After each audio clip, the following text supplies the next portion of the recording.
Geico presents sharing versus oversharing. Way early this morning, Brad Higdon shared a major spoiler alert from everyone's favorite hit show, sad emojis to express his feelings about the plot twist, and a playlist he made to drown out his sorrows? Dude, oversharing alert. Brad, Geico has something worth sharing with those who haven't befriended you. Like how you could save hundreds on your car insurance at geico.com. So stop moping about the post-apocalyptic world and start saving in the real world. Geico. 15 minutes could save you 15% or more on car insurance. Blog Talk Radio.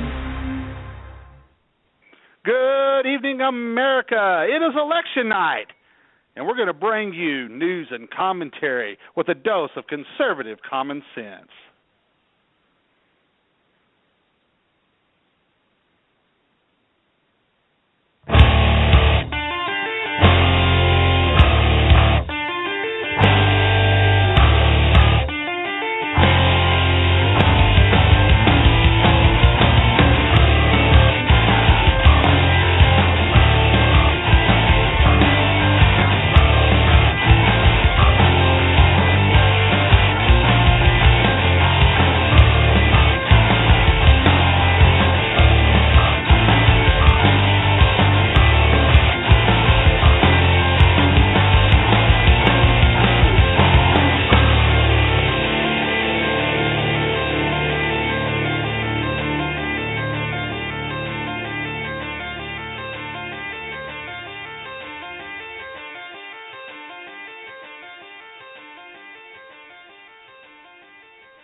And good evening, America. I am Dan Butcher, the host of High Plains Pundit Radio, and of course you're listening to us on High Plains Talk Radio, SHR Media, on Spreaker, and a whole host of other affiliates that we have that we're broadcasting on tonight. And folks, I'm still trying to catch my breath. I literally just ran in the door doing a lot of election coverage on some different forums tonight and television and radio, so if you'll bear with me, I'm still getting my wits together, putting this show together. I also had to actually do a photo shoot for a group tonight to squeeze that in, but I was more than happy to do that for those folks. So we're going to get underway here. I have first of all, I want to give a big shout-out and a big thank you to John Matthews and Joe Hawkes over at the Conservative Syndicate for starting off our election coverage tonight on High Plains Talk Radio and SHR Media. We're going to be taking over the coverage right now until 10 o'clock Eastern Time. And at 10 o'clock Eastern Time, we're going to turn it over to the gang from behind enemy lines, and they're going to be analyzing all of the results, all of the numbers, and where it goes from there. But on tonight, we're going to be kind of sandwiched right in the middle as all of the numbers start to come in. I've got a great group of individuals that are joining me tonight. Of course, as always, Glenn Atkinson, my co-host on High Plains Pundit Radio, is joining us. Annie Ubellis from Southern Sense is joining us as well. The one and only exceptional conservative himself is joining us, Ken McClinton, as well as one of the most prolific conservative writers in conservative media today. You see his stuff just about everywhere, and I can remember from the early days of seeing of Warner Todd Houston, his writings, and of course now he's part of Breitbart and some other sites. We'll make sure that he gives us the list of where all you can find his stuff. And so real quick, I'm going to go down the list here, and I want to make sure that I've got everybody. I also want to give a quick shout-out because I just saw her pop up on listening on the phone lines here, and I always make sure that I have Sue from New Mexico's phone number memorized because we always want to give her a shout-out.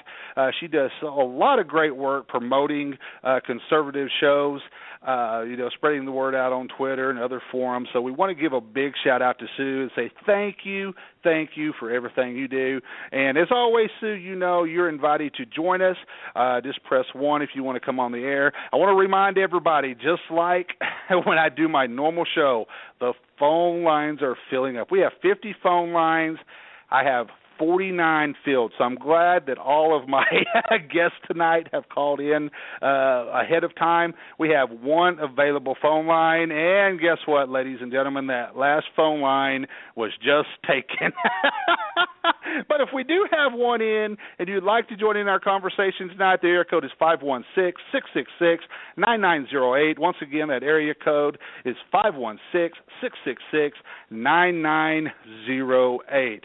So I want to go down the list of everybody. Some of the phone numbers I recognize for our guest and for the panel that we have tonight. And let me just do one more thing here. And I think I've got everything ready to go. All right. Guess what, ladies and gentlemen? I think I'm finally organized. And I know that Annie is just laughing her butt off at me right now, having been her co-host for so long. So let's just go down and let's give a shout-out to everybody that's joined us. First of all, I want to introduce my great co-host, Glenn Atkinson. Glenn, how are you doing tonight, buddy? Hey, Dan. Hello, America. Doing just fantastic. Very well blessed. How about you guys? Oh, you know what, Glenn? Sounds like we just did this on Sunday with that amazing conversation that we had analyzing the GOP candidates, and of course when the one and only unpleasant blind guy Dave Milner joined us, and then we got to discuss the Super Bowl a little bit. So we'll be continuing. We'll have a lot of that conversation that we had. We'll continue that and carry it over from Sunday as well. Without further ado, I want to make sure we get this beautiful lady in here, one of the most prolific conservative talk show hosts on internet radio today, the one and only radio chick herself, Annie Abellis. Annie, how are you doing tonight? Just ducky. As long as I got a scotch in my hand, I'm fine. Oh, you know that's right. I got a beer in my hand. We're good to go. We're gonna sound like the Sackheads tonight. We're gonna sound like the Sackheads with their mini cooler. And Sean, I know you're listening tonight, so I'm probably gonna pick on you a little bit. So if you want to defend yourself, you better call in, buddy. If there's a line open. Let's go on down the list here real quick. I want to make sure that area code 202. I do believe I have the exceptional one, Ken McClinton. You do indeed. It is a great honor and privilege, especially to be on the air with the beautiful hostess with the mostest from the great state of South Carolina. Annie, we love you dearly. Oh. Well, Ken, I know that we're sandwiching you in real quick because you're going to go live on your own show here in about 20 minutes. So, buddy, I appreciate you joining us tonight. Well, thank you. You bet. I just want to say real quick, this was a great victory tonight for Karl Marx. Yay, Karl Marx. Oh, let me tell you. Especially on the Democrat side. That's a true statement. And Ken, I'm going to come out right off the first question is going to go your way for analysis before we actually start delving in. I'm not going to start getting into the numbers until the top of the hour. But the first question is actually going to come your way about that very subject because you did a show, and I'm trying to remember if it was Thursday night show when you were talking about if you were going to elect a conservative or if you were going to elect a Marxist with Hillary Clinton or Bernie Sanders, and I'm trying to remember off the top of my head. You know how I can do sometimes. Let me get down here one more. We have our last panelist that's joining us tonight, area code 630. I do believe I have Warner on the phone. That is me. Thank you for having me. Oh, and of course, the one and only Warner Todd Houston. Warner, I am so glad you were able to join us tonight. Warner, is there a conservative website that you don't write on now, man? I mean, I see your work everywhere. Why don't you tell everybody real quick, what are the more prominent sites that you write for? Well, like you said, it might be easier to say the ones I don't write for. I'm currently on Western Journalism, also working for Breitbart, of course, which is the biggest one. And I've worked for just about everything else you can think of. I just started, actually, this week. I'm starting another one. I'm at the Federalist Papers now, too. So, I get around. Well, for all of us that started out, Warner, you've been writing in conservative media for a long time. You're actually one of the forerunners in conservative media. I made the transition from the newspaper business into new media, particularly doing my own website, and of course started the radio side on internet radio. I made the transition back in 2009, and I know you were doing it long before then. So anyway, yep. Warner, thank you for everything you do for us, man. Happy to do it. You bet. Well, guys, I want to start off, and I want to make sure I want to get Ken in here right off the bat because, like I said to start the show, Ken has been gracious enough to join us tonight and to discuss a few things before he does his own show, the Exceptional Conservative Show, which you can check out on his own website, which is theexceptionalconservativeshow.com. Ken, of course, he does his show through live stream, through Ustream. He's brave. He has made the transition and put his face out there. He does it live through the live video stream, which is not something I'm brave enough to do. Although I do a lot of TV and such, I certainly have a face for internet radio and writing, so that's why I try to stay away from the video as much as possible. But, we have a few big questions tonight concerning the New Hampshire primaries, and of course all of this is leading into South Carolina and Nevada later on. But with New Hampshire tonight, the big question on the GOP side is how close is second and third place going to be? Donald Trump is likely to run away with that, so we're going to kind of be watching that. Another question is if one of the establishment candidates, such as Chris Christie, John Kasich, Jeb Bush, and Marco Rubio, can run away from some of the others, I think you're going to start to see a lot more of the candidates dropping out. I don't think that's going to include Jim Gilmore. I think Gilmore is going to he might not get a single vote tonight, but he, by God, is not going to drop out of this race tonight. On the Democrat side, we're really looking at what's the one big question: how badly does Hillary Clinton lose to Bernie Sanders? If Hillary can make this somewhat close tonight, they're going to call that a victory for her. If she gets anywhere within 3, 4, 5 points, they're going to call that a victory for Hillary. And they'll be able to, the Clintons, they'll be able to parlay that into, hey, look, you know what, we overcame the odds in New Hampshire, and this is how well we did. It's a momentum builder, da-da-da-da-da-da-da-da, kind of like what we saw with Marco Rubio. Now, I don't think Marco Rubio, I think a lot of people have misread the attack with that Chris Christie's been attacking Marco Rubio on, and I know that Warner actually addressed this earlier today as well, that all of the candidates used canned remarks on the campaign trail. They memorized these things over and over again. Actually, today, Chris Christie was out using his repeat lines of attacks on Marco Rubio. So absolutely priceless. Absolutely priceless. And we'll get to that with Warner here a little bit too.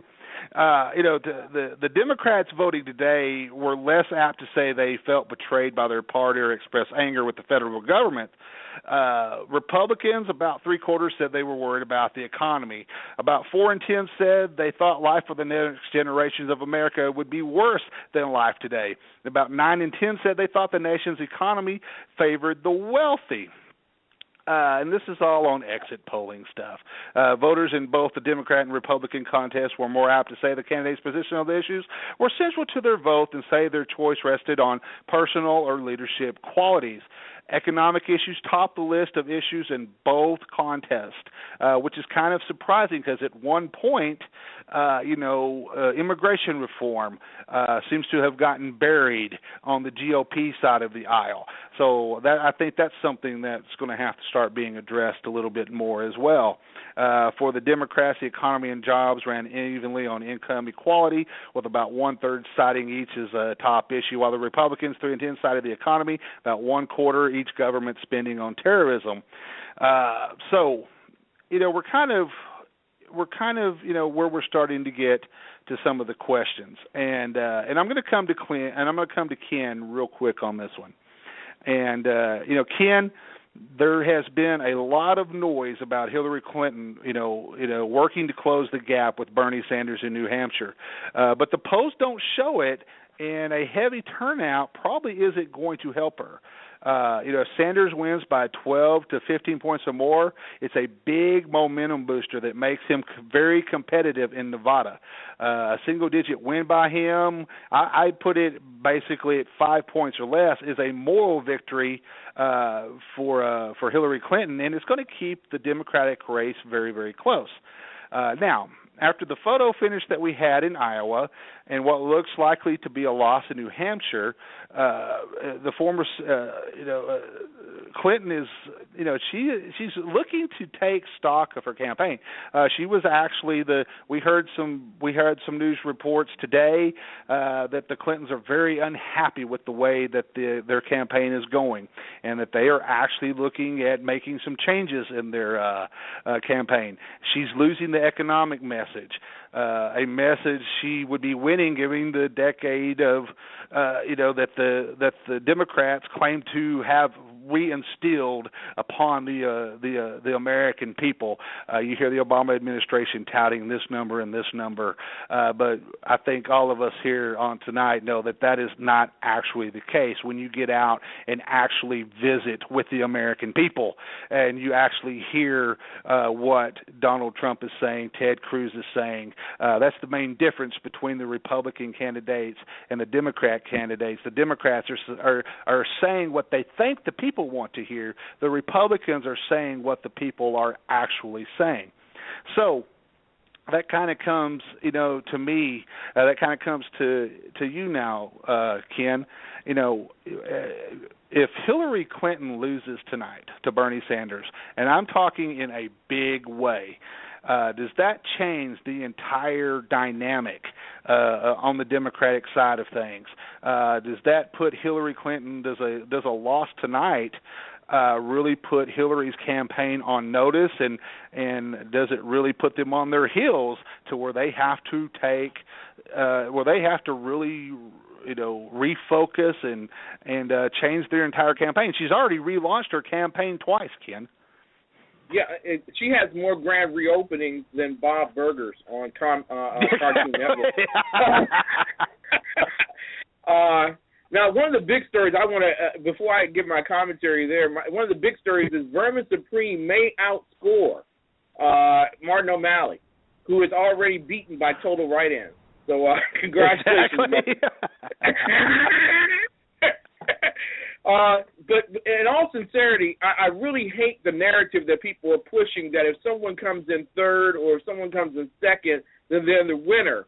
I don't see Cam Newton running around with a Super Bowl ring on his finger saying that he was the victor. No, he lost. Exactly. And so the key thing that we have to understand is that Donald Trump is victorious tonight, but not by as much as people thought.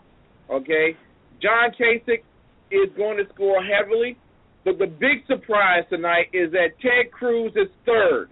Ted Cruz is third. That tells you everything you need to know about what's going to happen in South Carolina, and he's going to run the SEC table, and you're going to look at your new Republican nominee probably by the time we get to Texas in May, and Ted Cruz.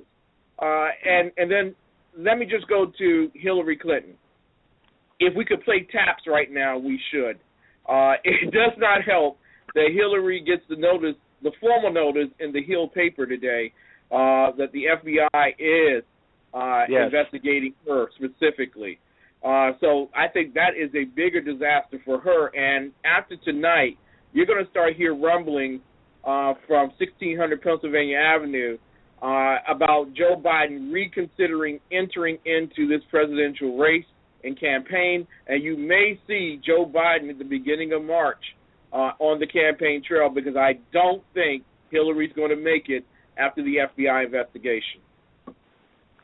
Ken, you're absolutely right, and the thing is, behind the scenes, the big Democratic donors, the ones that really control things with the funding of the DNC, even though the DNC tends to run in debt and try to finance everything and not pay their debts back. But that's a whole other issue to discuss later. But you're absolutely right. The behind the scenes, they are really testing the waters, and they're really talking up Joe Biden. Here comes Uncle Joe, the vice president, to the rescue to save the nation, to save the Democrat Party. That would not surprise me at all if that's a campaign theme. Here I am to save the day, Uncle Joe. I mean, but I want to bring. I want to bring Annie in here real quick, and then Ken, I know you got to run, so I want to give you some closing remarks real quick. But I want to make this comment, and then I want to get to Annie real quick, and I want to remind everybody that the nation broke a color barrier in electing a black man to the presidency, and unfortunately, the individual selected, Barack Obama, for his high achievement, he was a poor choice, full of bad ideas and failing to deliver on countless promises. Now, people are being urged to break a gender barrier by electing a woman to the presidency, that being Hillary Clinton. Unfortunately, the individual they've selected for this high achievement is a terrible, terrible choice, full of bad ideas, offering the worst sorts of promises, and with a track record of deceit, deflection, disrespect for the nation and the people she wants to lead. Folks, if you want to truly break barriers, stop looking at the demographics. Treat people as individuals first and foremost. Judge them on their merits, and stop trying to balance the books by checking off the boxes, ladies and gentlemen. Now, I want to come to Annie real quick, and Annie, and of course, this is going to lead. This is going to have to do with leading into South Carolina. New Hampshire doesn't necessarily pick the winners, but it sure can weed out the losers. Now, of course, the question has to be, who will still have donors going into South Carolina? If you don't have the money, you can't run for president. Come Wednesday morning, donors will look hard who is viable and who is not. And I think that particularly at this point in time applies to Jeb Bush. His super PAC is already asking him to return the money to them, which he is happily continuing to spend on an absolutely dismal and failed campaign. What's the spread between the first and second place finishers and then the second and third? If all the candidates are tightly bunched, New Hampshire means nothing. If the top three can break out, then it truly is 3 tickets out and on to South Carolina. So, Annie, my question is, you're in the heart of South Carolina. You know what's happening there. You've got the pulse of going. But who do you think is going to drop out after tonight? I've already mentioned Jim Gilmore. Gilmore's not going to go anywhere. But does the likes of does Dr. Carson drop out? Does Jeb Bush drop out after tonight? Are we going to weed out a few more of the candidates like we did last week, Annie? Well, you got to remember, Gilmore has not declared himself a candidate yet. He's out there campaigning, but has not officially declared himself a candidate. Right. And he's got a lackluster appearance. He's not going to do anything here in South Carolina. Right. Chris Christie has already had his team on the ground here in South Carolina as of last week. He's going to try to fight hard, but South Carolina's not going to go for him. You may have some people that were from New York or New Jersey and now transplanted here, which we have a lot of them in the area I live in. But when you're talking about the main voting bloc in the upstate area, it's not going to wash. Jeb Bush is not going to wash over here. No one in South Carolina likes Jeb Bush. But that said and done, Gilmore may withdraw his name. He may still see it on the ballots, but I think Gilmore, you'll see. Kasich, he's not going to do well here. He may do well and give his campaign a boost from New Hampshire. Once he hits here, he's not going to do well. So those are the three. And Carly Fiorina is another one that I believe is not going to make it too well. So you're going to be looking at South Carolina right now is divided between Trump, Cruz, and Rubio. I got to throw in Carson as a close. he's tying Rubio basically in South Carolina right here for third. That's going to be the core group. South Carolina, you got to remember, the last presidential election, we nominated Newt Gingrich. Yes. I think we're the only state that nominated Newt Gingrich. Well, Andy, I want to come back to you in just a minute because Ken has got to run and start his own show here in a minute, and I'm going to invite Ken if Ken wants to call in and simulcast during his show. If he wants to bring any of us back into the conversation, if he's doing some coverage, man, please do, buddy. We'd love to be a part of it. But Ken, I want to give you some closing remarks before you got to run off and start the Exceptional Conservative Show on theexceptionalconservativeshow.com. Thank you so much, and I really appreciate the endorsement. It has garnered me a great many listeners. In terms of tonight, what you really see is how greatly President Obama has been with his agenda over the past 8 years of handing out the freebies. When you have a large population of individuals who are clamoring for more freebies and endorsing Marxism and Leninism, the bottom line tonight is the real winner, when all is said and done, is capitalism on the side of the Republicans and Marxism on the side of the Democrats. You choose between the one that you want. One will lead you to great prosperity. The other one will lead you to a Holocaust. Exactly, Ken. Well, Ken, my friend, buddy, it's been a pleasure, and we'll hear from you again, man. And once again, everybody, make sure you check out Ken's show, the Exceptional Conservative Show, on theexceptionalconservativeshow.com. Ken, thanks a lot, bud. Thank you. God bless. Take care. You bet.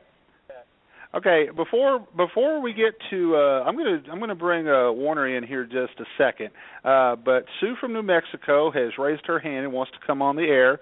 I want to go ahead and start giving, before I bring Sue on, I want to go ahead and make the announcement that Fox News and CNN are both already calling New Hampshire for Donald Trump. So Donald Trump, as the polls have just closed, New Hampshire's being called for Donald Trump by Fox News and CNN. So that's how we're starting off the evening. And, of course, that's no surprise. The race has always been for second, third, and fourth in New Hampshire. And really that race is for donor dollars moving forward out of New Hampshire as we go into South Carolina and Nevada. Now, I want to bring Sue on. I have not gotten to talk to Sue in so long, so I'm really looking forward to this. If I can press the right button. I'm having to run my own board tonight, so please bear with me here, ladies and gentlemen. Sue, hey. Hi. It's great to hear from you. I have not gotten to talk to you in so long, and I did hear you for a little bit on Annie's show today. Sue, what do you have for us tonight? Well, I saw something really interesting. You was talking about Fiorina, Carson, who's going to drop out. I didn't catch all of it. I don't know if Carson was asked this question, but his response really threw me for a minute. He said that he would consider being a vice presidential candidate. Now, I thought this was really strange on the day, you're running. I think if any other candidate had been asked that, they would have said, well, I'm planning on winning and not really gone into that. And so I'm just wondering if that's not what Carson is going to do. And the other thing I wanted to say, what really has excited me, not so much, Trump winning or what's going on now, is the record number of voters. Yes. And of those voters, there's record number of first-time voters.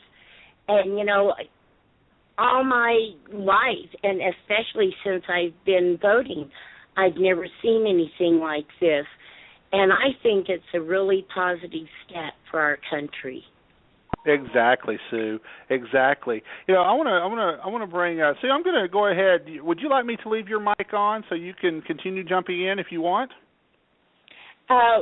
Whatever you want to do, yeah, that'd be fine. You know what, Sue? I'm going to go ahead because if nobody's ever heard Sue, Sue doesn't do her own show, but she contributes to so many shows, and she always brings us a lot of great information, especially during shows. She's very formidable at bringing us breaking news. So I'm going to make sure that I'm going to go ahead and leave your mic live, and so that you can just jump in when you want to. I've got another. You bet. I'm going to go ahead and I'm going to bring Warner into the conversation now, and I completely lost my train of thought where I wanted to go with this. So you know what? I'm just going to throw this at Warner right now. And this has to do with this is something that Glenn and I were talking about, and Glenn, I'll bring Glenn in here in a minute too.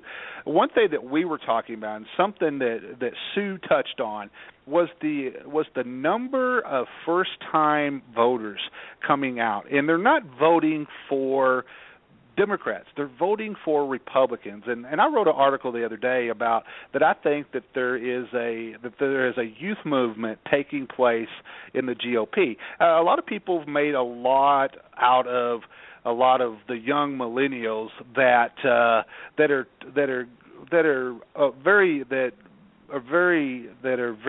Bernie Sanders is very appealing to.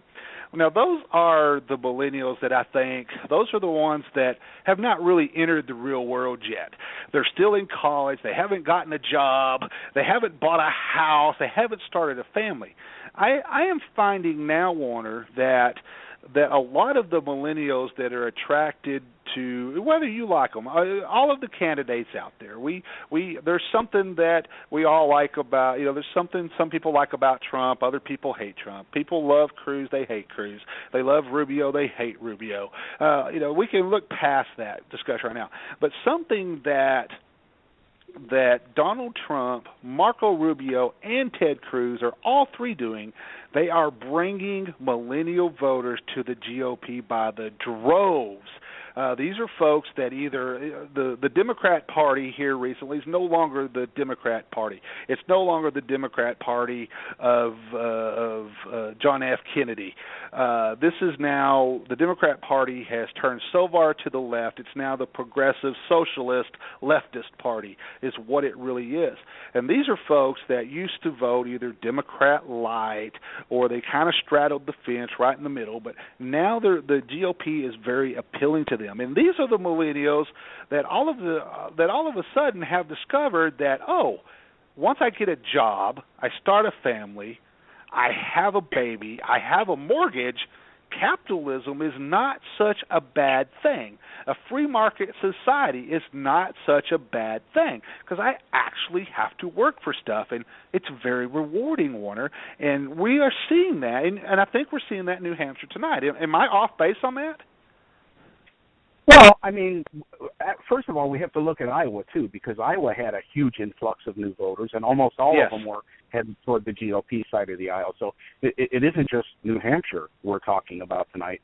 But I have a little different take. I don't think all these young people are saying, hey, capitalism is such a great idea. I think what they're saying is, wait a minute, fairness is the right idea, because in capitalism you have much more fairness than you do when you have socialism.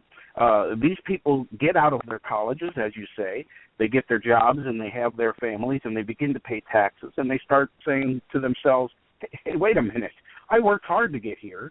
Why should I give everything I have to all these people that aren't working hard? It's a matter of fairness, and the GOP has become the standard of fairness, at least traditional fairness. And capitalist fairness. So while I don't think they're all fired up about capitalism, because let's face it, they've spent their whole young lives being told how bad capitalism is. But I think it's fairness they're seeing. Exactly. I want to go ahead and give some quick results. And I'm pulling these results right now from Fox News, and I'm actually going to be switching back and forth between where I'm getting the numbers, between Fox, between the AP, and between CNN. But right now, Donald Trump, who's already been declared the winner, is carrying 34% of the vote. in second place, and this is something that there was actually a lot of momentum and a lot of people talking about that this could happen. But right now, John Kasich is actually in second place with 16%. The Jebsters coming in third with 12%. Ted Cruz with 11%. Marco Rubio with 10%. Chris Christie at 8%. Carly Fiorina at 4%. Dr. Carson is coming in at 4%, and Jim Gilmore has already doubled his vote total from Iowa. He now has 24 votes in the New Hampshire primary. So it's a great night for Mr. Gilmore, who's doubled his vote total from Iowa. On the Democrat side, no surprise here, Bernie Sanders has already been declared the winner. Now it's just a matter of the margin of victory. Right now, he is crushing Hillary, 57 to 41%. So it'll be interesting to see if that margin widens or narrows a little bit. But this is what we were talking about earlier with Ken, that this is something, a big loss in New Hampshire tonight would be something that we could see a third launch of Hillary Clinton's campaign because they've already been talking about retooling the campaign. So I want to go ahead and bring my co-host in, my regular co-host, Glenn Atkinson in, because, Glenn, I haven't got to you yet.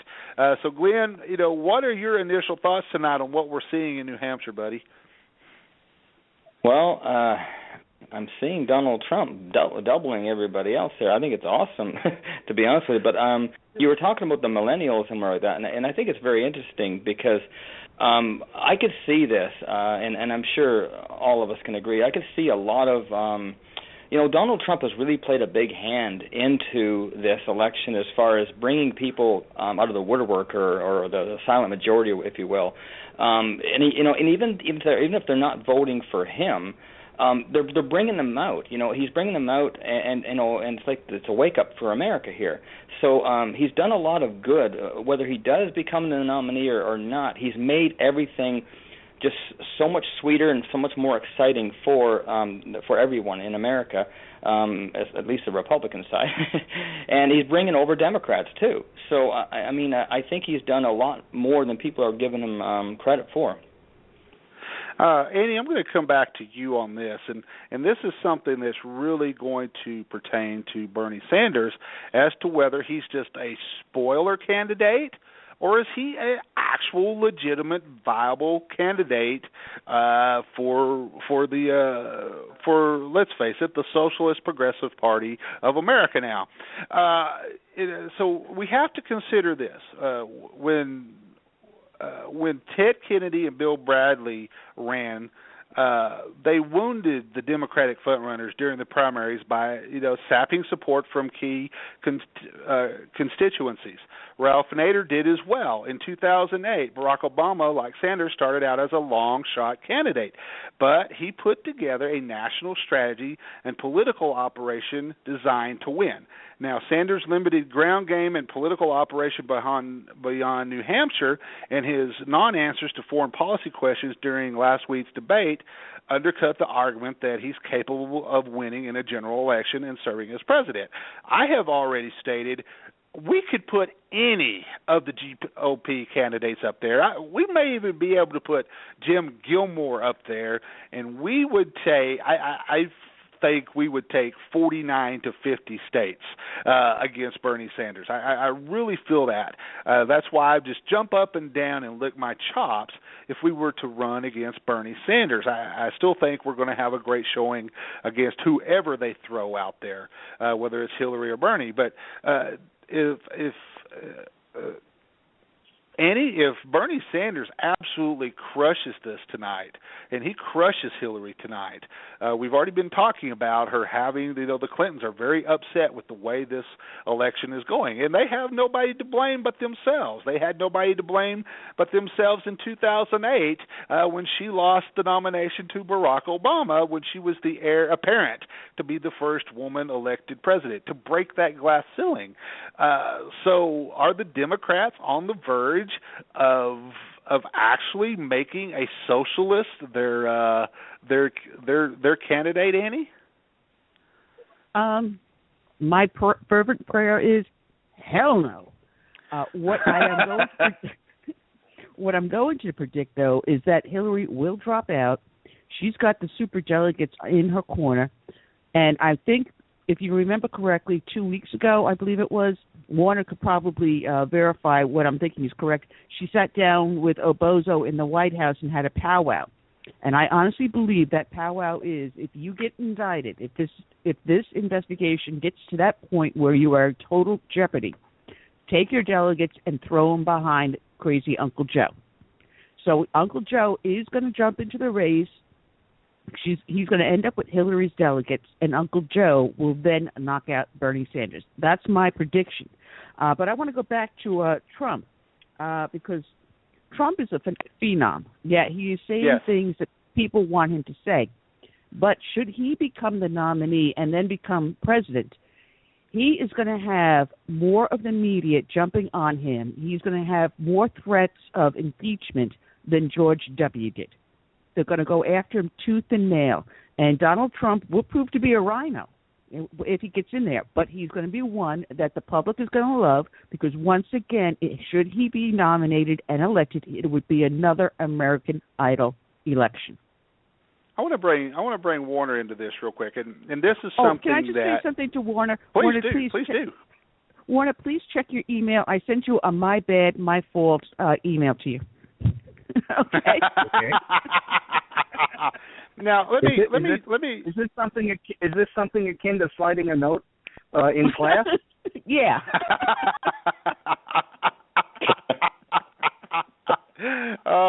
Now, I want to bring you back in and kind of expand on what Annie was talking about. And Glenn and I and Dave Milner actually talked at length about this on Sunday night. And I made the prediction, and this is the way I kind of saw the nomination process panning out. I truly believe that the GOP race is between, at this point in time, it is between Trump, it is between Cruz, and Rubio.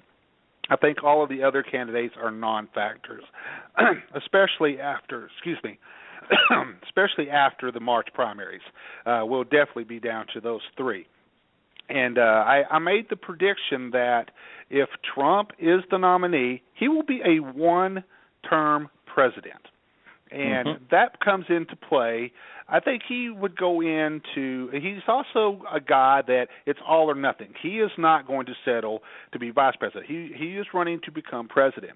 If he is the nominee and he does become president, he's a one-termer. I think he's going in to do a lot of cleanup. He's going to surround himself with what he's done in businesses, what he considers the brightest minds in administration.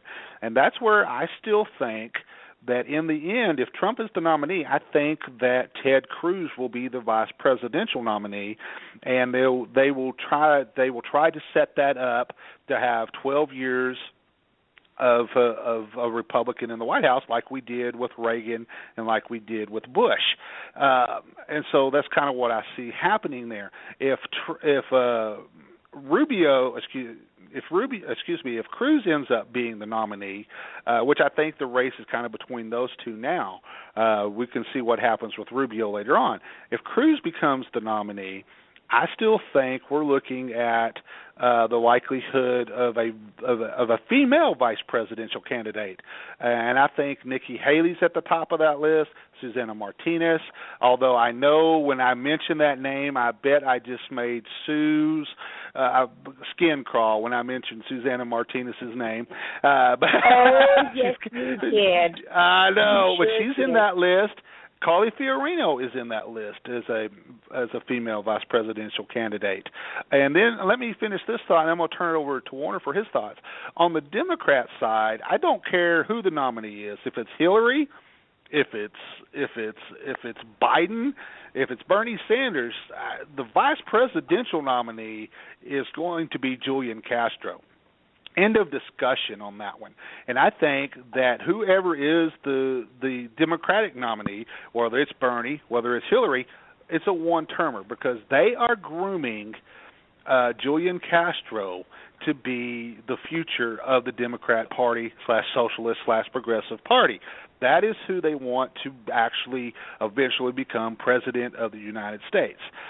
So, Warner, are you going to take me at task, or what are your thoughts?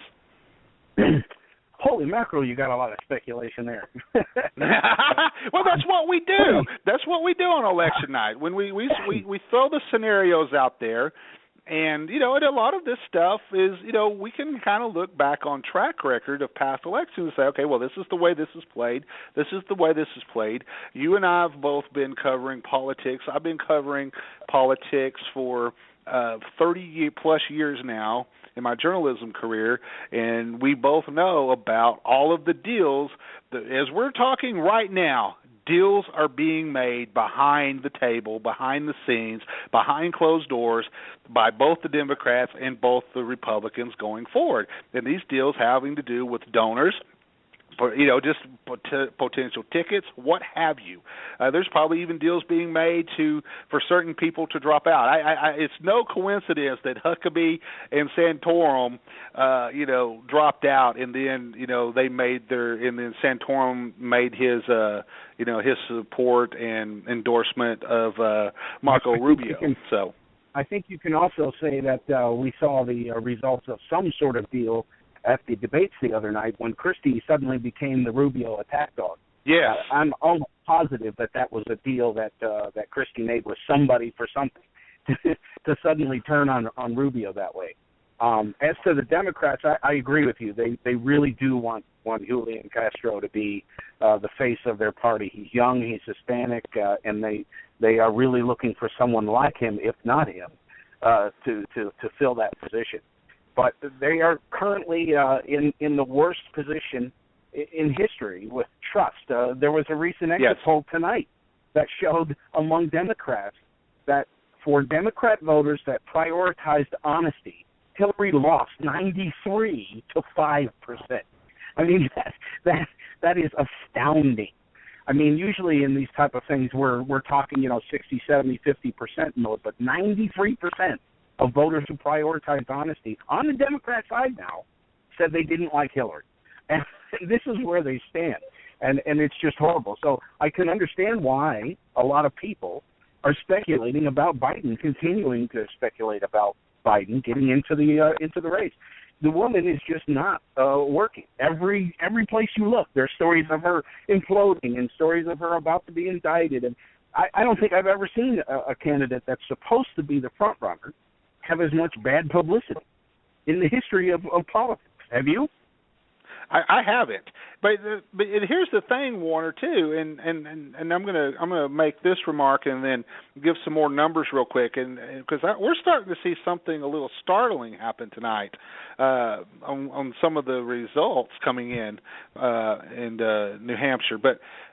The thing being is a lot of times when we look at these candidates and we go forward, you just kind of shake your head, and especially with Hillary Clinton. We've seen on the Republican side of things, if they got a traffic ticket, you see them resigning. It seems that the least trivial things they are resigning from office because the public holds the Republic. Let's face it, the American people hold Republicans, conservatives to a higher standard, to a higher morality than they do Democrats. And you can base that on the constituency base or what have you. But Republicans and conservatives, whether you are a private citizen, whether you are in public office, you are held to a higher standard than a Democrat is. And certainly, you see that taking place in the debates. The show debates, they're just for show on the Democrat side, but you certainly see how the networks have gone after with tough questioning on the GOP candidates because they are held to that higher standard. On the Democrat side, look at the constant nothing but criminal activity. It's just the list goes on and on and on. And at the top of the heat, the king and queen and princess are Bill, Hillary, and Chelsea. The Clintons, through their entire political careers, have been able to skirt one scandal after another, whether it's the rape and abuse allegations against Bill Clinton, all of his extramarital affairs.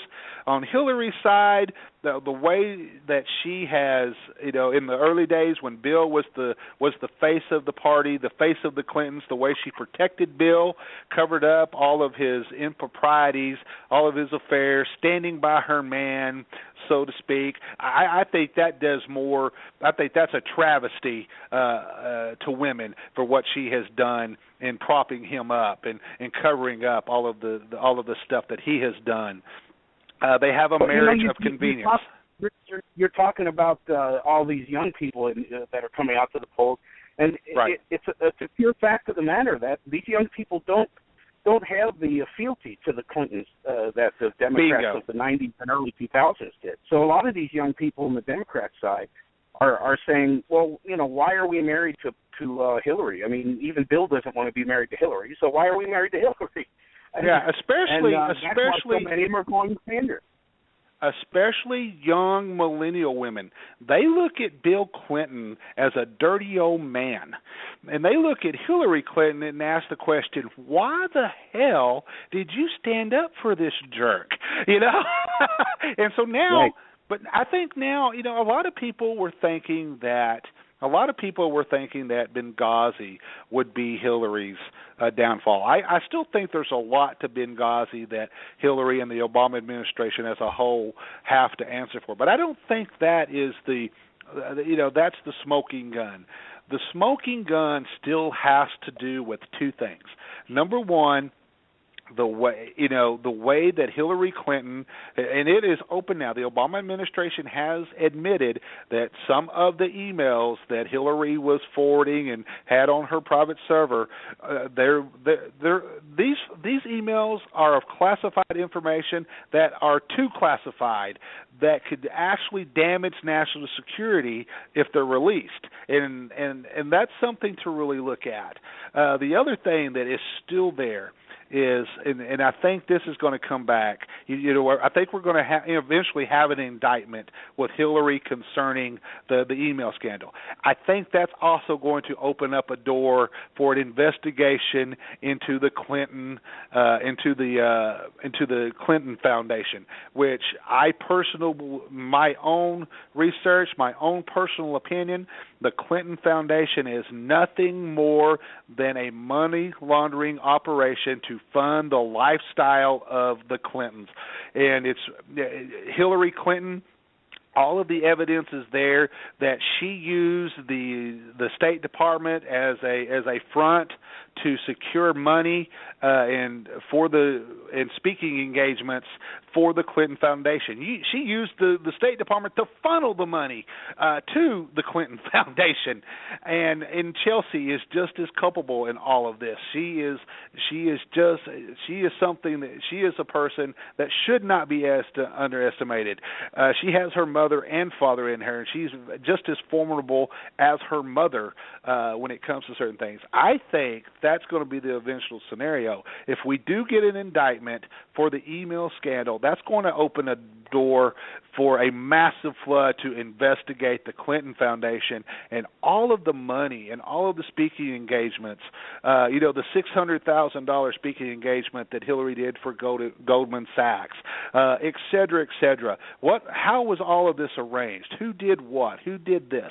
And just the fact that, Hillary Clinton's right-hand person is married to Anthony Weiner, that's going to open up a whole other there's some stuff there that we're going to have to look at as well. But I think that is where we're at right now, where I don't think the Democrats are as concerned if she's indicted for the email scandal and trying to coax Joe Biden into declaring that he's going to come in and save the day. I think the Democrats are more concerned with the floodgates opening wide open for further investigations into the Clintons with all of the Clinton Foundation money. I think you'll see some doors reopened into some sexual abuse abuse allegations against Bill Clinton, just like what we've seen with Bill Cosby. So it's just going to open up the floodgates, and that is what the Democrats are really concerned about. And Annie, I'm going to bring you back into the conversation. Well, you must have been reading my mind, because I'm going, oh, please call me. Please call me. You and I have discussed this enough on the air. Some people will be surprised. Annie and I think a lot alike, and when Annie was gracious enough to let me co-host with her, we had such a rapport that here was the thing. Annie and I hosted and co-hosted. She's in South Carolina, I'm in Texas, but yet we had such a rhythm to go back and forth with one another when we were doing Southern Sense together. That it's sometimes scary, Annie. Yeah. But, I think the headwaters is going to be the charity, because no one wants to know their money went to a charity and was misspent and abused. You can turn around and say, all right, fine, the emails. Yeah, maybe, possibly there were 4 people killed in Benghazi, possibly. But you know what? That was all the way over in Benghazi. But when you take your money and you give it to a nonprofit, and that nonprofit uses it for $600 gold toilets or some other thing, just like the Clintons are doing for their vacations and for their houses and for their slush funds, when you do that and people feel out of the goodness of their heart they're giving you this money to do good around the world, and you don't, that puts you at the very bottom of the mud pile. And you are the dirtiest of the dirt. I mean, you can turn around and break into a house and steal someone's computer, but hey, it's just society. You had a bad life. Life just didn't treat you right.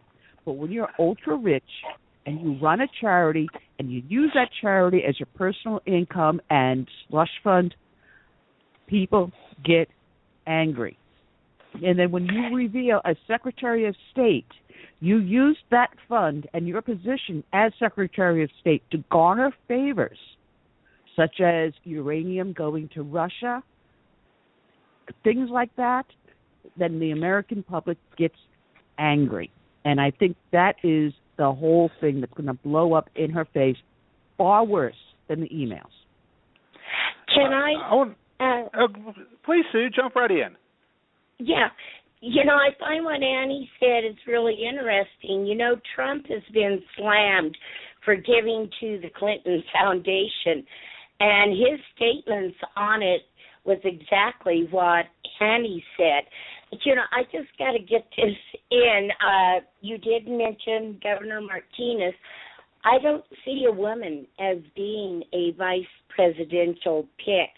I don't know so much about Haley, but I do know Fiorina. From what I'm seeing, she is not well liked. And Governor Martinez has been a disaster. We're in our legislative session. And as you know, New Mexico is one of the 5 states that they're no longer going to accept our driver's licenses for getting onto an airplane or military bases. And so far, she's been totally unable to get something passed. She's caving again to the Democrats. Also, what's going to hurt Governor Martinez is, border security. She is the only border state governor who has never said or done anything about our borders. And, that's going to play. One of the exit polls that I saw, people were asked, how concerned were they about Muslim refugees? And 66% said they were very concerned. So, these last few days, they may not have been talking about it that much, but it is very much in the back of people's minds. And you bring up a lot of great points about Governor Martinez. Glenn and I living next door in the state of Texas, particularly myself, since I actually live, I live literally 2 hours from the New Mexico border. I live right in the middle of the Texas Panhandle, and so I hear everything that that Sue was just talking about. I hear on a daily basis about Governor Martinez, but yet, still there is a certain fascination with Governor Martinez, especially with what you would want to call the GOP establishment, etc. She certainly falls right in line with the GOP establishment, along the lines of Jeb Bush, etc., etc. Certainly, she would certainly not be very appealing to conservatives or to libertarians in the Republican Party by any means. So now we've got a very interesting development tonight, and this has to do, of course, it was no surprise that Donald Trump was going to win in New Hampshire. The surprise is John Kasich coming in second place. We're already starting to get projections that Kasich is going to finish second on the GOP side. That's coming from CNN and Fox. I haven't seen what the AP is doing here. But John Kasich has done very, very well tonight. Currently, Cruz is in third. Jeb Bush, for him, considering how he's been crushed in the debates, and in Iowa, Jeb Bush is holding on to fourth place. Marco Rubio is not carrying any momentum whatsoever over from Iowa. He's holding in fifth. Then you got Christie, Fiorino, Carson, and then we have Mr. Gilmore bringing up the rear on the GOP side. So I want to come back to Warner for a second. Warner, does John Kasich carry some momentum out of New Hampshire? Is this going to be a big momentum boost for him? All of a sudden, does maybe some of the folks that are supporting Chris Christie and Jeb Bush, does all of a sudden some of those big donors, does John Kasich become very attractive? Does he maybe pull some of the donors away from Marco Rubio? Is he gaining some momentum heading into South Carolina and Nevada? Well, I'm not sure he would pull anything from Rubio, but I'm pretty sure he will pull some of the donors and perhaps even staffers from former Florida Governor Bush. This is a big blow to Bush, actually. Kasich zooming ahead of him like that. This is a huge blow to Bush. However, I don't think it's going to, in the long run, going to matter a whole heck of a lot. Remember, we're going into a lot of southern primaries now, and that's Cruz country and Trump country. And Cruz has a much better first of all, Cruz has a ton more money, and he also has a much better ground game throughout the South. Right. So I think Cruz is not doing himself any harm tonight in New Hampshire, and will be poised to start cleaning up in the South. And I think he may edge past Trump several times, if not every time, in the South. But I think I would like to go back a second to your talk about Hillary and the problems she's facing. Just real quickly, I think what they're worried about now is the fact that with this big Bernie Sanders win just totally blowing her out of the water in New Hampshire, this is going to bring in a ton of money into Bernie Sanders' campaign. And the more that happens, the more Hillary looks useless to the party. And because remember, she was supposed to be the big money person. She was supposed to be the one, and we were talking about this with all those donations to her foundation. She was supposed to have a lock on every dollar that goes into the Democrat side.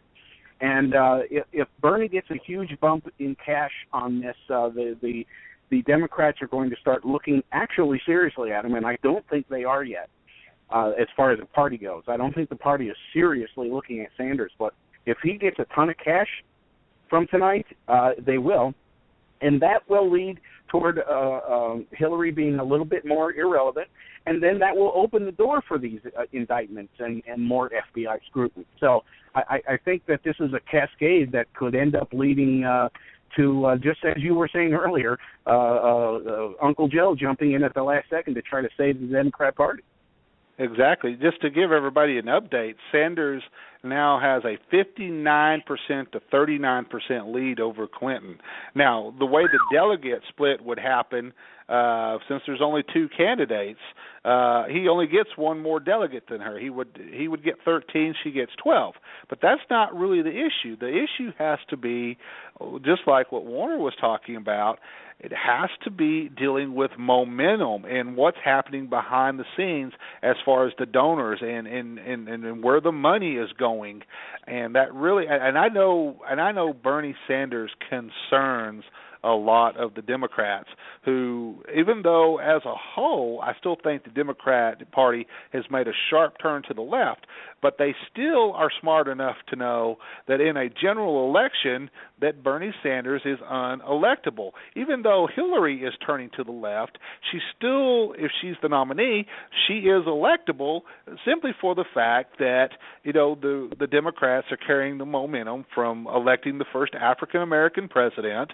They're carrying over the momentum. Okay, well, the next glass ceiling to break is a female president. So there's Hillary Clinton. The party could say, hey, look, we're still leading the forefront. We're still leading the charge for diversity in our country, yada, yada, whatever. But when you're looking at both parties as a whole, the diversity of candidates, there's no comparison between the diversity of candidates that the Democrats are offering versus what the Republicans are offering. It also seems like the Democrat Party is now on the road to hell, if you ask Madeleine Albright. Exactly. Exactly. You'd have to just wonder. It was Bernie Sanders that just literally a couple of weeks ago. It was Bernie Sanders who had the meeting, the closed door meeting with Barack Obama. So you have to wonder what was said in there, and then you have to wonder, did Barack Obama and some of the Democrat leaders all of a sudden right after that meeting have a meeting with Joe Biden? Because go ahead, Sue. Oh no, Bernie Sanders is giving his speech. I just got to throw out a line. He said, Republicans lose when voter turnout is high. I just had to start laughing. And, for him to say that, it just, and you're talking a lot about, women and breaking the glass. I'd like to know from your panel what they think. Will Pocahontas, Elizabeth Warren step in? No. Dan, can I jump out on that one? Please do, Annie, because I know you got some good stuff on this one. Well, you are not going to see Elizabeth Warren jumping in. And we were talking about the vice presidential picks, if there was going to be a woman.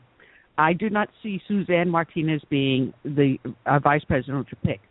If it is Trump, he will go one of two ways. He will go with Carly Fiorina or he'll go with Ted Cruz. However, the Republican establishment is going to try to push Nikki Haley. Yes. And Nikki Haley right now is not very popular in the state of South Carolina. Should she run, which by law she cannot run, if she were to run for a third term, which she can't do, she would not be voted in. And that is how unpopular she has become within the state. And that's with Republican voters. But she has been towing the Republican establishment line, which really, has really pissed off a lot of people here.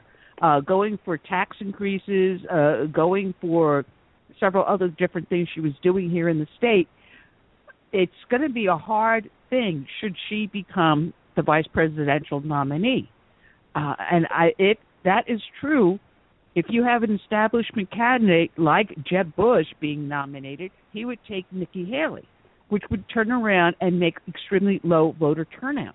Yes. So it's going to be very, very interesting what is going to happen and who the nominee is coming out of the state of South Carolina, because it's going to say, if it's Bush, then Nikki Haley is going to be his vice president.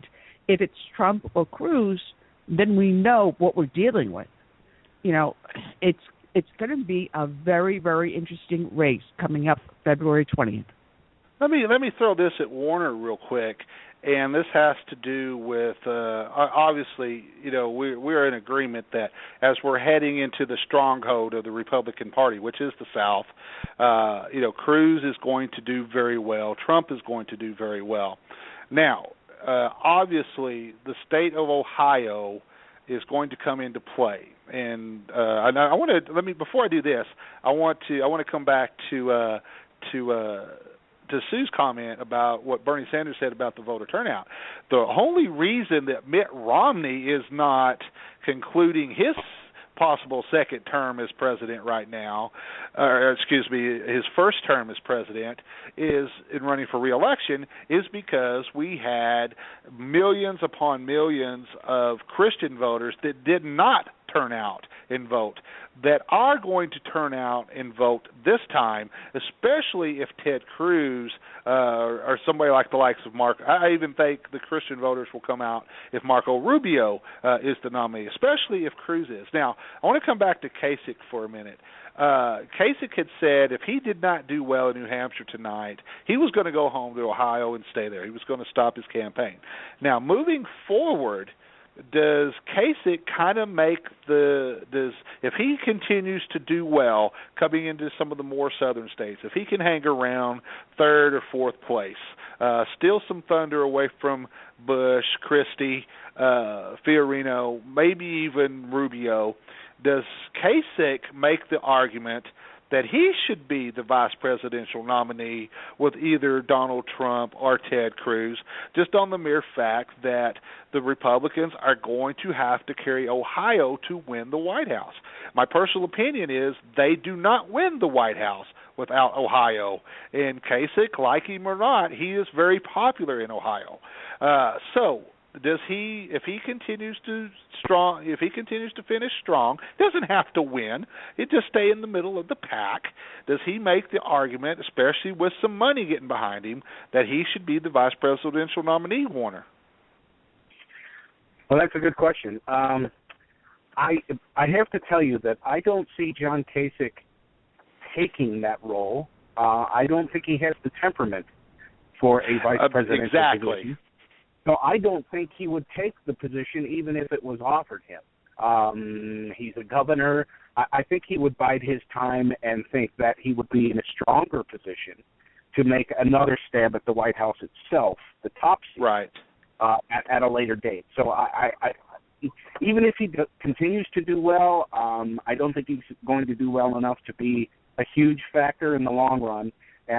But I do think that he'll assume that he has a spot in future election, future attempts at the White House, especially if a Democrat happens to win in 2016.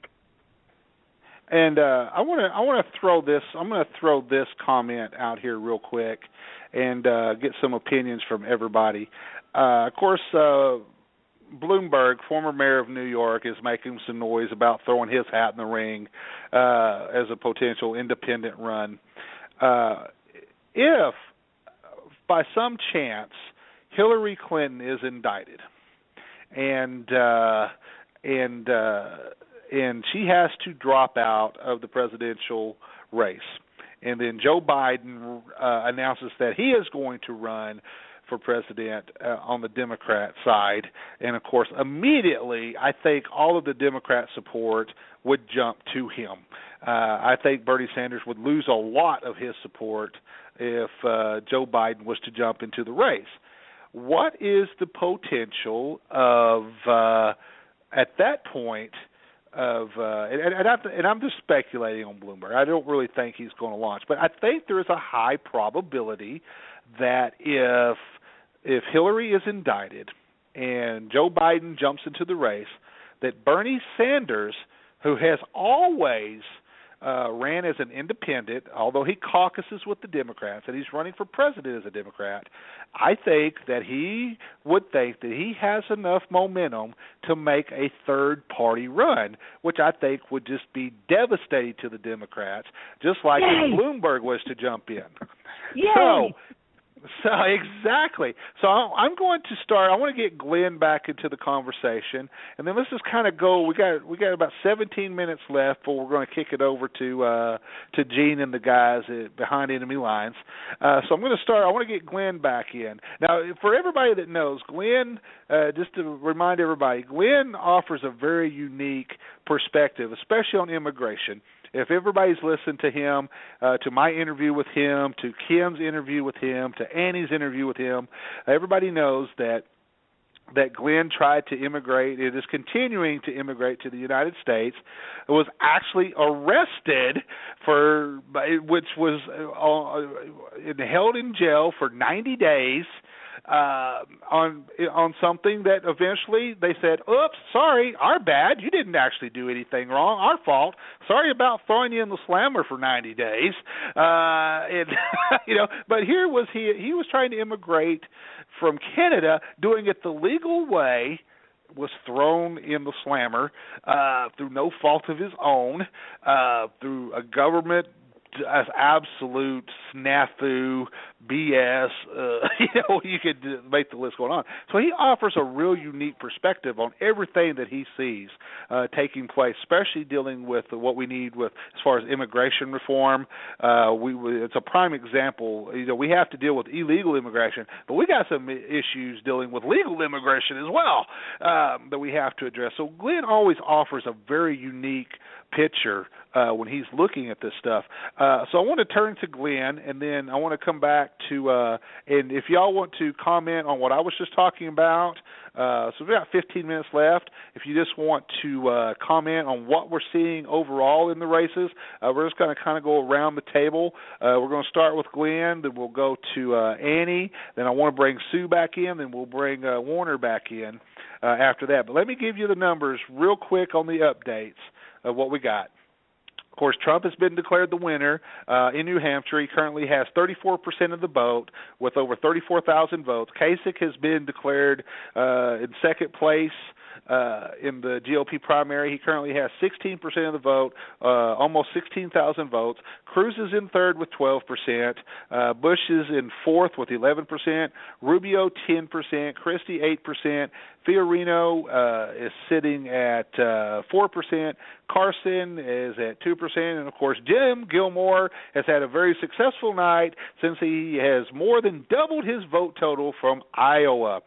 And let me get the Democrats update for you real quick, see if we've actually on the Democrat side, Sanders now has over 53,000 votes to Hillary Clinton's almost 35,000. Sanders has 59% to her 38% of the vote. So, Glenn, let's come back to you and let's kind of get some closing comments, my friend. Well, thank you, Dan, and thank you, everybody else. I do want to comment on what you were touching on with Joe Biden and Bloomberg, and I believe Biden has been kind of, even though he made this speech a few months ago, we're saying he's not going to run. I still said to everybody, you know what, wait until we see what's going on with Hillary Clinton and whether it be the voting or her health or the indictment or whatever. One of those three things I think was going to decide whether he would actually come forward and throw his name in there. And I think he's about to do that. And as far as Bloomberg goes, I think it's pretty much the same. I think that he was just waiting. He's waiting or whatever for Clinton for Hillary Clinton to just to drop out or be thrown out or whatever. And I think that's what he's trying. I think that's what he's gearing to do. And he's made his notice. There was yesterday, I think it was, that he's thinking seriously about doing this. And I think he was waiting for tonight. I think he's waiting. He's going to wait for maybe even a couple more days or a few more days and whatnot. And I think he's going to throw his hat in the ring really seriously.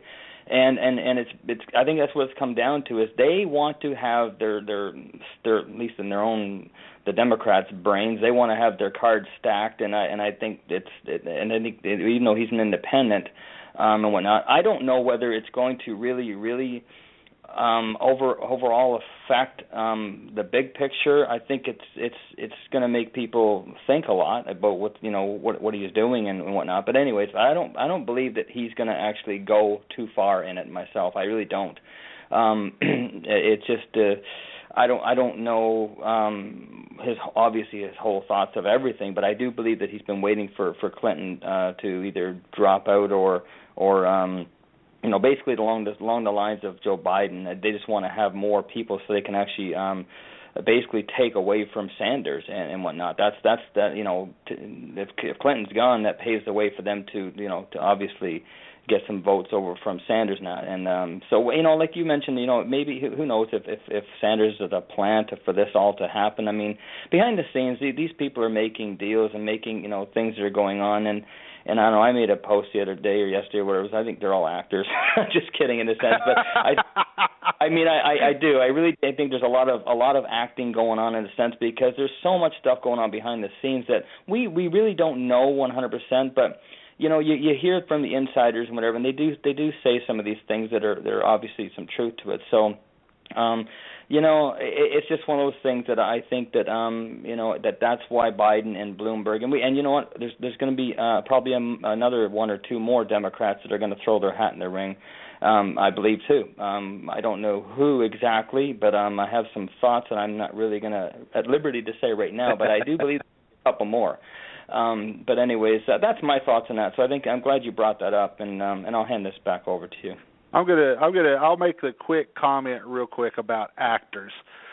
The greatest president and the greatest first lady in my lifetime were both a former actor and a former actress, and we'll leave it at that. Now, I want to go ahead, Warner. No, it was not Warner. It was me. When did I go ahead, man? But was it not Shakespeare who said that all the world is a stage, we are but mere actors? And I agree in a lot of what Glenn says. But, I'm going to say, if Biden gets into the race, which I'm predicting he will do, Hillary Clinton is going to bow out, and she's going to use her health as an excuse while the investigation goes after her. That's a good point. Yep. She will use it as an excuse. It's already been they already set the stage for that when she had that little thing where she came into the debate a little late because she was in the ladies' room, and we were getting reports that, she may have passed out in the ladies' room. She may have had some sort of an incident there. She's going to use that as an excuse. But remember also those thick Peabody eyeglasses she was wearing during one of the hearings, which said, what does it matter when she's wearing the Peabody glasses? It's going to be a reason and excuse. So it's going to be very, very interesting what the Democrats are going to do. I agree. Exactly. I want to come back to Sue. Sue, I want to just say I always love it when you come on a show. You always give a lot of great information, add a lot to the conversation, and once again, thank you for everything you do to help spread the great message of conservatism, to promote the shows, to actually spread truth and information out there. Because I know that you spend a lot of time through the day sorting through a lot of news articles, looking for the actual truth, the actual information. And you're not doing what a lot of folks do on social media, spreading propaganda. You're actually spreading news and information. So, Sue, thank you very much for everything you do. And I'm going to turn it to you real quick for some closing comments, and then we'll go to Warner. We love you, Sue. I love you, Annie. And I want to say thank you to all of the BTR, all of the radio hosts out there, because it's a lot of work doing what you guys do, too. But, my final thoughts on this is it's interesting, Obama, the slow leak of the email. Yes. They do not like each other, Clinton and Hillary. Now, I think he's been doing this partly to sabotage Hillary rather than do it all at once. But at the same time, he will protect Hillary in this because he's complicit also. And, that's kind of how I see that. Now, as far as the Republicans go, my biggest worry is a brokered convention. I just hope that either Trump or Cruz breaks out of the pact and gets enough delegates that we don't go that way. If we do, I'm really worried about the establishment. And I'll turn it back to you. You bet. Thank you, Sue. Warner, you are going to get the last word tonight before I have some closing comments, man. Once again, I want to thank you very much for being on tonight and taking some time out. I'd started contacting folks in the day especially when I was talking with John and talking with Gene, and we were talking about throwing all this stuff together tonight. And then I decided originally I was just going to do it myself, and I thought, no, that'd be kind of boring. We need to make sure we have a panel tonight, and I wanted to make sure I got Annie on it because she scolded me tremendously the last time I didn't have her on one of my panels. So Annie, there we go. But Warner, I want to come to you for some closing remarks, man. Well, I'm telling you what, this has been a very interesting primary season, hasn't it? I mean, oh yes, it has. We are seeing a populace in this country turning against both sides of the establishment, turning against the Democrat establishment and the GOP establishment. So these results so far really have to send a chill up the spine of the power brokers in Washington, D.C. That's all I can really say about this so far until we see more. But and I do think that we're going to see more of Cruz here in the next couple of weeks, and it'll definitely be a race between Cruz and Trump. And I don't think it will be a three-way race with Rubio in there because look at what he did tonight. New Hampshire is an establishment, a moderate town, and Rubio is far back in the pack. He's not even breaking into that third place like everyone expected. So, I think that's where we stand. And also, I do want to thank you for having me on tonight. I appreciate it, and it was a lot of fun. You bet.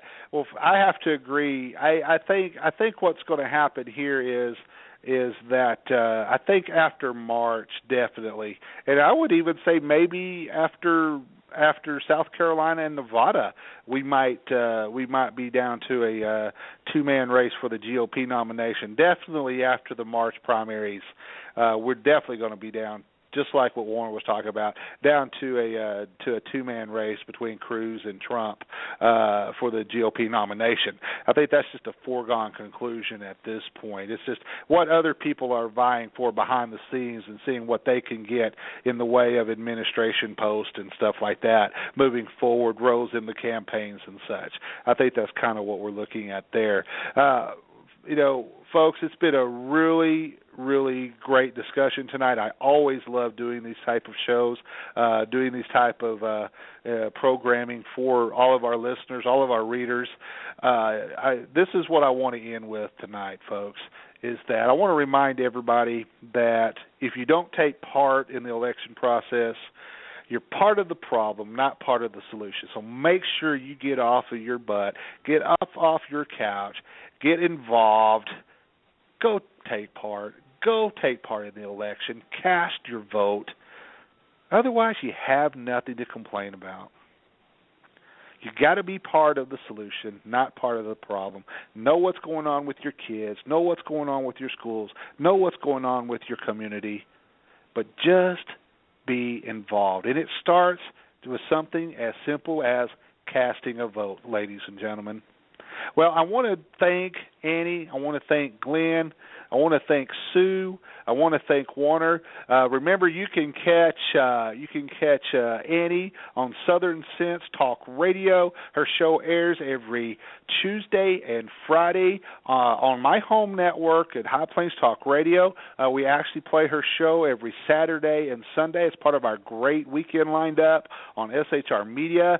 Of course, you can listen to her show live every Tuesday and Thursday from 2 p.m. to 4 p.m. Eastern Standard Time. Tuesday and Friday. Friday. I said Friday. Did I get Friday? No, last one was Thursday. Did I say Thursday? Tuesday and Friday. And you can also, Annie, real quick, give out your website.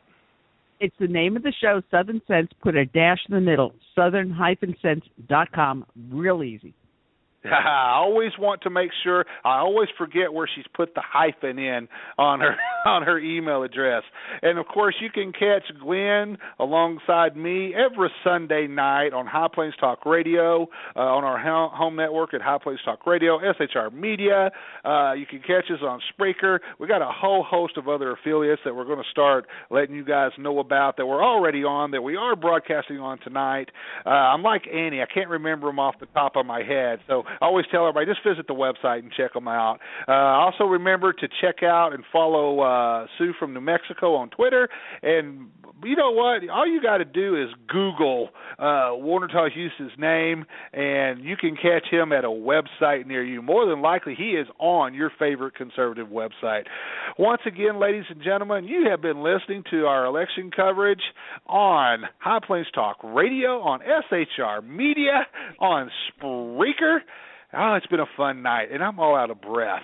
And I've still got more radio to do tonight. We're going to kick it over to Gene and all the folks over at Behind Enemy Lines Radio. You'll be able to listen on High Plains Talk Radio, on SHR Media, on Spreaker, and they are going to continue with the coverage tonight. They've got some great guests lined up just like we did. Once again, I am Dan Butcher. I've been joined by my co-host Glenn Atkinson, by the one and only radio chick Annie Ubellis, by Sue from New Mexico. A big thank you to Ken McClinton, the Exceptional Conservative. Make sure to check out his show at theexceptionalconservativeshow.com, as well as on High Plains Talk Radio, SHR Media, on live stream, Ustream, everybody stream, wherever Ken is now.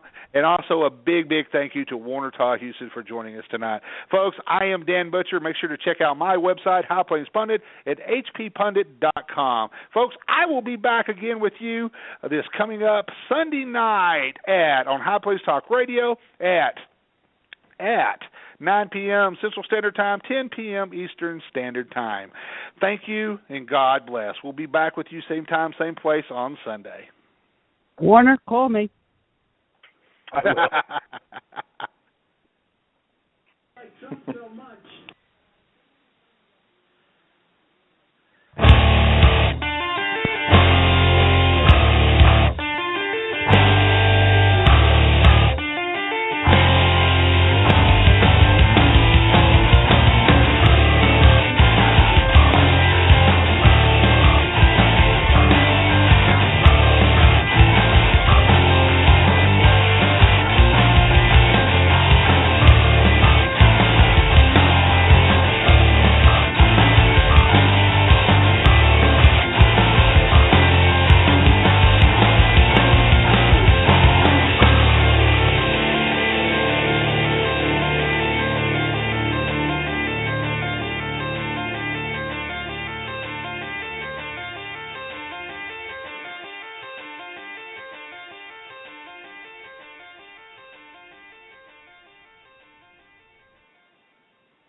With cheese baked into the shell, Taco Bell's quesalupa is going to be big. How big? Bigger than drone delivery! Cheese in the shell, this is going to be bigger than duckface. I say this is going to be bigger than the election. My opponent is so wrong. It's going to be bigger than the election. Cheese in the shell? This is going to be bigger than 3D printing. In 6 hours, I'll have a keychain. The quesalupa, with delicious melty pepper jack cheese baked into the shell. People think it's going to be bigger than almost everything. Order now at TacoBell.com. At participating locations for a limited time while supplies last.